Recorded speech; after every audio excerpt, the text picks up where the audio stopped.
लद्दाखमध्ये 4 दिवसापूर्वी जी हिंसा झाली, जळपोळ झाली, त्याच्यामध्ये तिथले जे सोशल ॲक्टिव्हिस्ट आहेत सोनम वांगचुक यांना आता अटक झाली आज. आता ह्याच्यामध्ये नेपाळमधून किती लोक आले, भाजपचं म्हणणं काय, केंद्र सरकारचं म्हणणं काय, गृह मंत्रालय, हा भाग सोडून द्या. आणि अटक करायचं की नाही करायचं हा एक वेगळा विषय आणखी जरा, ते न्यायालयात जे काय व्हायचं ते होईल. आता तुम्ही विश्वास ठेवणार नाही कदाचित, परंतु लद्दाखमध्ये, अरुणाचलमध्ये आपली जी उत्तर पूर्व बॉर्डर आहे तिथे कसे कसे पॉकेट्स तयार होत चाललेले आहेत ह्याच्यावर मी बोललो आहे पूर्वी. आणि माझं असं म्हणणं आहे की हा विषय आता फक्त भारत सरकारचा किंवा मिलिटरीचा किंवा पोलिसांचा राहिलेला नाही आहे. कमीत कमी 1 कोटी सुरुवातीला आणि नंतर 10 कोटीपर्यंत असे नागरिक, मुलं मुली, तरुण, सामान्य, मध्यमवर्गीय जे कोणी असतील सगळ्यांना तयार करावं लागेल. जबरदस्ती काहीच करायचं नाही.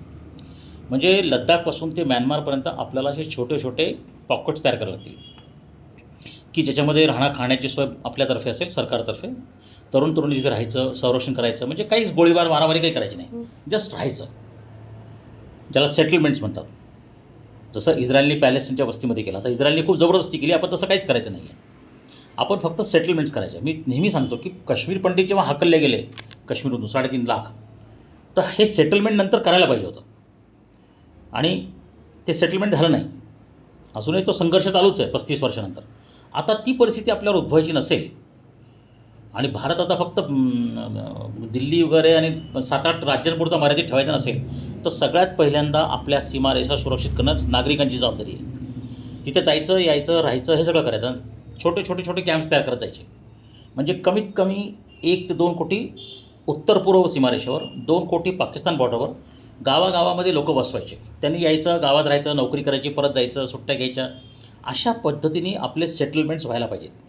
हे सेटलमेंट्स इथं तुम्ही उभे केले ना की भारतीय नागरिक हा अंतर्गत सुरक्षेमध्ये इन्वॉल्व होईल. जोपर्यंत हे होणार नाही, ही लढाई आपल्याला लढता जिंकता येणार नाही. याच्यामध्ये इकडचा माणूस तिकडे, तिकडचा माणूस इकडे, हा विषय नाही आहे. स्थानिक कल्चरशी जुळून घेणं, लोकांशी जुळून घेणं, रिलेशन वाढवणं. आता मुंबईमध्ये हिंदी भाषिकांची घुसखोरी, परप्रांतीय, हा फार मोठा विषय आपण घेतला आहे. पण ॲक्च्युली आता बॉर्डरवर जायची वेळ आली आहे किंवा आपल्या देशाच्या अंतर्गत पॉकेट्समध्ये काही काही ठिकाणी जे तयार झाले आहेत, डेमोग्राफी चेंज होते. आपण सतत तेच ओरडतो. 40 वर्षापासून हे लोक ओरडत आहेत की डेमोग्राफी चेंज होती आहे, डेमोग्राफी. उपाय काढत नाही आहे. माझं म्हणणं तुम्ही त्या एरियात, आता बांगलादेशच्या बॉर्डरवर पण सेटलमेंट्स व्हायला पाहिजेत. चितगांग आपण कसं गमवलं 1948मध्ये, त्याचा इतिहास तुम्ही बघा. आता या सगळ्या गोष्टी काही लपून राहत नाही आहेत. पण हे आपलं आता आकुंचन होणार आहे भारताचं डेमोग्राफिकली.